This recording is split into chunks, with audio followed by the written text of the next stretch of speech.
कई साल पहले तिरुनगर एक नगर में था पटेल, जिसके पास था एक साड़ी की दुकान।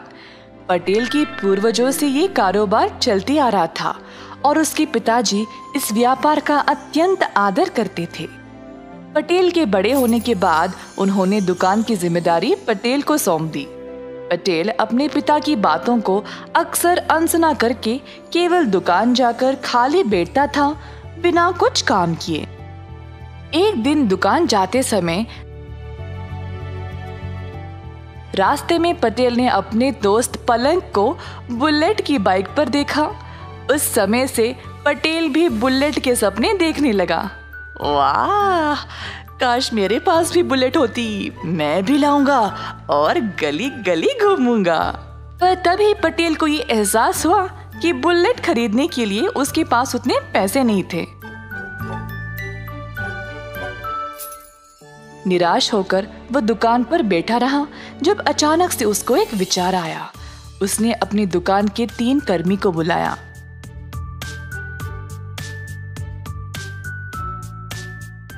अरे जरा बताओ, हमारे पास पूरे कितने साड़ियां हैं? साहब जी, हमारे पास शायद लगभग 50 साड़ियां होंगी। बस 50? मुझे कम से कम 150 साड़ियां बेचनी है। अब और 100 साड़ियां कहाँ से लाऊं? साहब जी, मेरा दोस्त एक थोक व्यापारी है।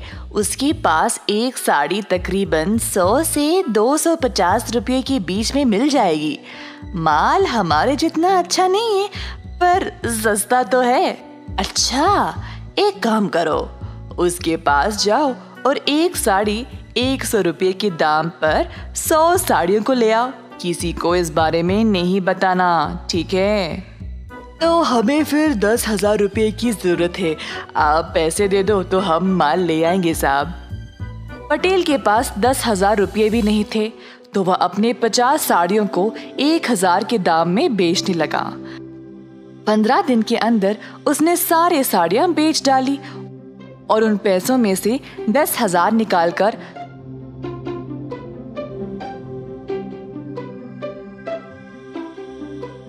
100 और साड़ियां खरीद ले आया।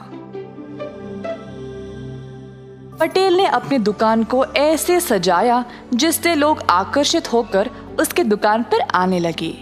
एक साड़ी 1,000 रुपये के दाम पर खरीदने लगे। 1,50,000 कमाने के बाद पटेल ने अपनी मनपसंद बुलेट खरीद ली। एक दिन पलंग और उसकी पत्नी मनीषा बाहर जा रहे थे।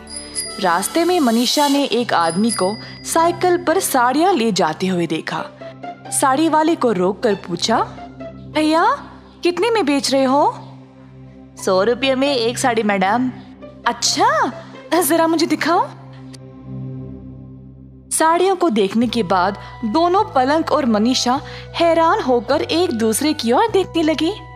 सुनिए जी, पिछली बार मैंने ऐसी ही साड़ी पटेल की दुकान से 1,000 रुपये में खरीदा था।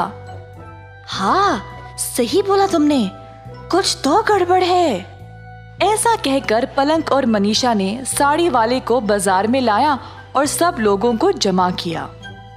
सुनिए सब लोग, मैंने ये साड़ी पटेल की दुकान पर 1,000 रुपये में खरीदा था और ये लड़का वही साड़ी 100 रुपये में बेच रहा है। ये तो धोखा हुआ। मेरे साथ जो हुआ, मैं नहीं चाहती कि आप लोगों के साथ भी हो, इसीलिए मैंने आप सब लोगों को यहाँ जमा किया है।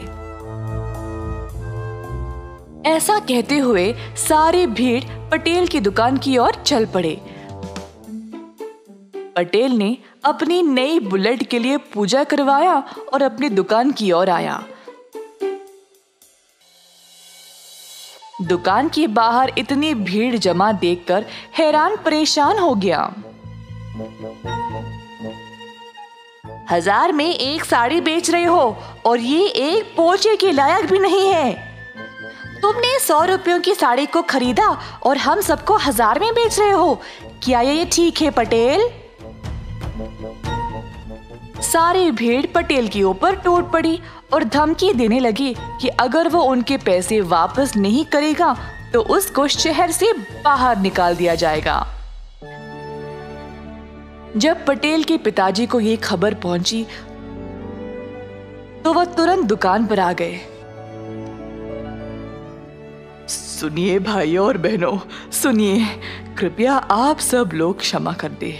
आप सबको हमारी दुकान के बारे में कई सालों से पता है ना। जो मेरे बेटे ने किया वो बहुत गलत है। मैं आप सबको पैसे वापस लौटा दूंगा, क्षमा करें। ऐसा कहते हुए पटेल के पिता ने सबको एक एक करके पैसे लौटा दिए। सबसे छोटे बेटे हो, इसीलिए इतना लाड़ और प्यार से पाला है तुमको। तुम पर दुकान की जिम्मेदारी सौंपा ताकि तुम भी अपने भाइयों की तरह सफल बन जाओ, पर उल्टा तुमने मुझे ही शर्मिंदा किया। अगर मेरी एक भी बात मानते तो आज ये नौबत नहीं आती। उस दिन पटेल ने अपना सबक सीख लिया और ऐसी गलती दोबारा जिंदगी में नहीं दोहराया।